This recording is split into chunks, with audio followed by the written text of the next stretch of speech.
Bonjour à tous, j'espère que vous allez bien. Dans cette présentation, je vais entamer l'avant-dernière partie du cours Graph 7. Nous allons donc voir les Graph 7 assaut et ou reprise de séquence et les aiguillages après activation simultanée de séquence.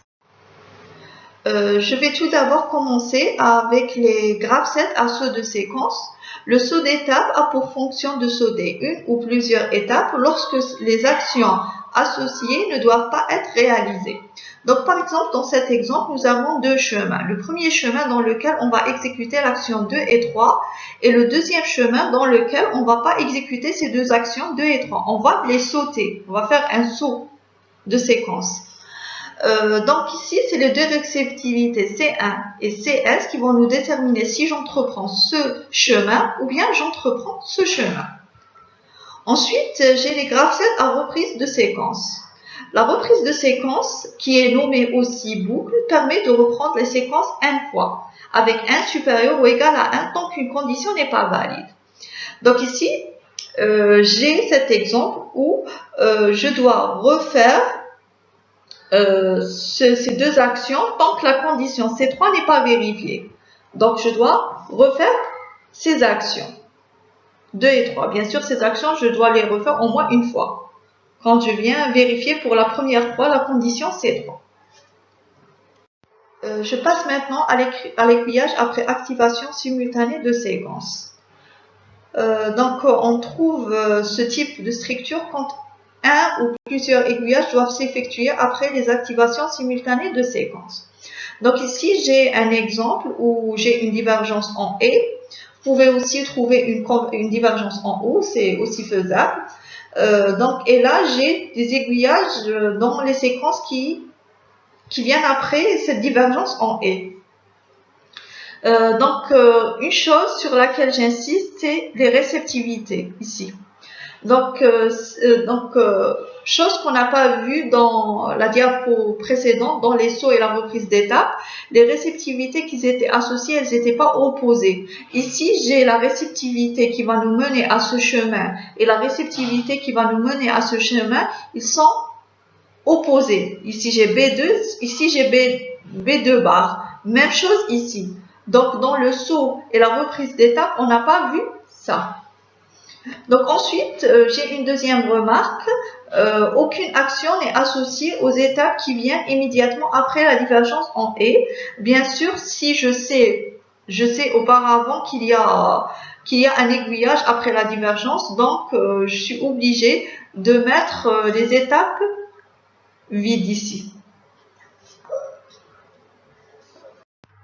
Donc je passe maintenant à notre exercice. Donc ici, nous avons un sous-système qui est composé d'un tapis roulant qui va ramener des bouteilles ou bien qui va acheminer des bouteilles. Il est constitué d'un poste de remplissage ou bien d'un sous-système de remplissage P1 contrôlé par l'électrovanne EV et d'un sous-système ou bien d'un poste de bouchage constitué d'un vérin ou bien contrôlé par le vérin ND. Donc, le cycle de fonctionnement est comme suit. Donc, l'appui sur le bouton DCY va permettre le fonctionnement du tapis, le fonctionnement du moteur. Ainsi, le tapis va fonctionner. Ensuite, ici, nous avons, si vous remarquez, on a des petits crochets. Nous avons des petits crochets. Donc, quand le moteur tourne, le tapis va avancer d'un pas. Donc, il va avancer d'un pas et ensuite, c'est le capteur. Quand le petit crochet ici touche le capteur FCTP, il va être activé.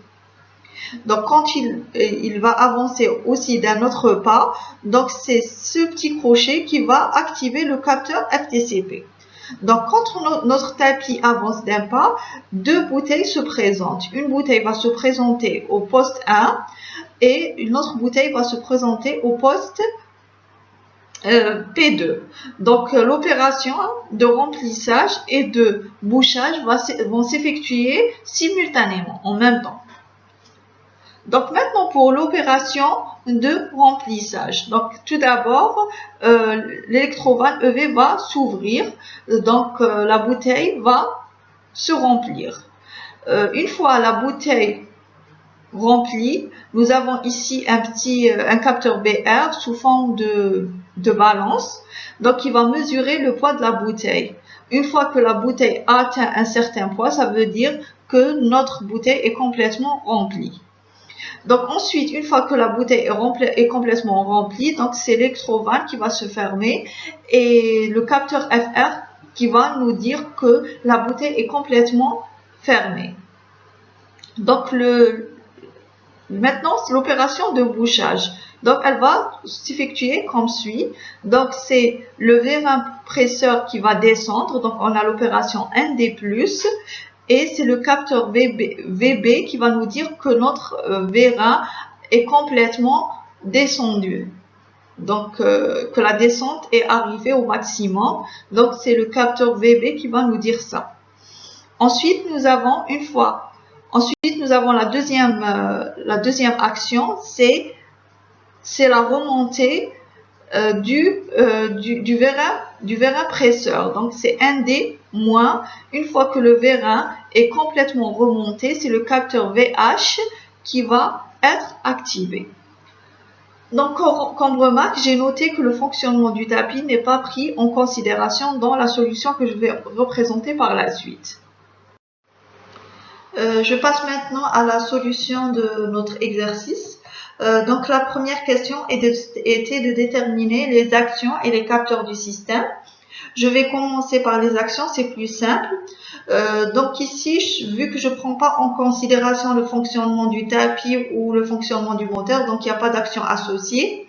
Ensuite, il y a juste des actions associées au remplissage des bouteilles et au bouchage des bouteilles. Donc, pour les actions associées au remplissage de bouteilles, j'ai l'ouverture de l'électrovanne et la fermeture de l'électrovanne, OV et FV. Donc, pour les actions associées à l'opération de bouchage, donc j'ai ND+, c'est la descente du vérin presseur et l'action ND-, c'est la remontée de vérin presseur. Donc ensuite, pour les capteurs, j'ai le capteur DCY qui va faire fonctionner notre système. J'ai le capteur FCTP qui va nous dire que notre tapis a avancé d'un pas. J'ai le capteur PBV qui va nous dire, et PBP, ces deux capteurs, pardon, ils ne sont pas mentionnés sur le schéma. Donc le capteur PBV, il va nous dire qu'une bouteille se présente ici. Et le capteur PBP, il va nous dire qu'une bouteille se présente ici. Ensuite, j'ai le capteur BR qui va nous dire que la bouteille est complètement remplie. Ça veut dire qu'il va mesurer le poids de la bouteille. Ensuite, j'ai le capteur FR qui va nous dire que l'électrovanne est fermée. J'ai le capteur VB qui va nous dire que le vérin presseur est complètement descendu. Et le capteur VH qui va nous dire que le vérin presseur est complètement remonté.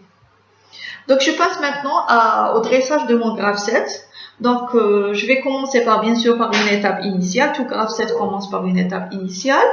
J'ai l'appui d'abord sur le DCY qui va mettre en marche notre système. Maintenant, vu que je n'ai pas d'action associée au fonctionnement du moteur ou bien du fonctionnement du tapis, je vais mettre ici une étape vide jusqu'à ce que le capteur FCTP soit activé. Ça veut dire que mon tapis a avancé d'un pas. D'accord? Ça veut dire que ce petit crochet a touché le capteur FCTP. À cet instant, deux bouteilles vont se présenter au niveau du poste 1 et une bouteille va se présenter au niveau du poste 2. Donc pour cela, l'opération de remplissage et de bouchage vont se faire simultanément. Ça veut dire que j'ai une divergence en et. Je vais tout d'abord commencer avec la première branche, ensuite je passe à la deuxième branche. Donc qui va me dire qu'une bouteille est présentée ici. Donc je dois tout d'abord, avant de commencer de remplir, bien sûr, je dois m'assurer qu'il y a une bouteille ici. Donc c'est le capteur PBV qui va nous dire qu'une bouteille est présente ici. Donc maintenant, j'ai pas pu mettre ici une transition ici parce que pour respecter les règles d'écriture, je dois avoir une transition étape, ensuite une étape transition. Donc j'ai mis ici une étape vide. Une fois qu'une bouteille est présente ici, qu'est-ce qui va se passer? C'est l'ouverture de l'électrovanne. L'électrovanne va s'ouvrir. Donc elle va jusqu'à ce que la bouteille soit complètement remplie. Ça veut dire que c'est le BR qui va être actif, qui va nous dire que la bouteille est complètement remplie. Donc ensuite, qu'est-ce qui va se passer? La fermeture de V, de l'électrovanne, FV. Donc quand l'opération va s'arrêter? Quand FR est active. Ça veut dire notre électrovanne est fermée. Donc, j'ai mentionné dans les diapos précédentes que les branches d'une divergence en E se terminent toujours par une étape d'attente. Donc, je vais ici mettre une étape d'attente. Je passe maintenant à la deuxième branche. Donc, bien sûr, comme j'ai fait dans la première branche, donc je suis obligée de mettre ici une étape d'attente pour respecter les règles d'écriture, transition, étape, transition. Donc ici, le capteur PBP va me dire qu'une bouteille est présente ici. Donc la première action, c'est la descente du vérin presseur. Donc il va s'arrêter quand VB est activé. Ensuite, j'ai la remontée du vérin presseur, c'est MD-.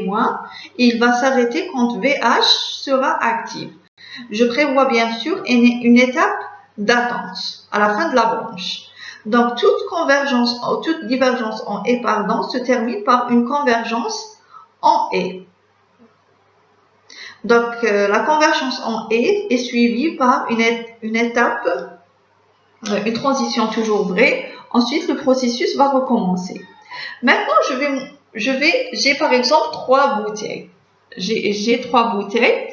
Donc, quand la première bouteille se présente ici. Ici, il n'y a pas de bouteille. Donc, n'empêche que la bouteille doit se remplir. Donc, ça, c'est le premier cas. Maintenant, si j'arrive à la dernière bouteille, quand elle arrive ici, donc ici, il y a une bouteille qui doit être fermée. Mais ici, il n'y a pas de bouteille. Ça, c'est le deuxième cas. Donc, le premier cas, une bouteille. Le premier cas, ça veut dire une bouteille n'est pas présente, une bouteille est présente ici, une bouteille n'est pas présente ici. D'accord? Donc, qu'est-ce que je vais faire? Donc, s'il n'y a pas de bouteille, donc je passe directement à l'étape d'attente et j'attends que cette opération de bouchage se termine. Donc, maintenant, le deuxième cas, ici, il n'y a pas de bouteille qui se présente ici et ici, il y a une bouteille. Donc, j'attends que cette opération se termine et je passe ici à l'étape d'attente pour attendre, que cette branche se termine. Ça veut dire l'opération de remplissage. J'ai terminé cette présentation. Je vous remercie de votre attention et j'attends bien évidemment vos questions. À très bientôt.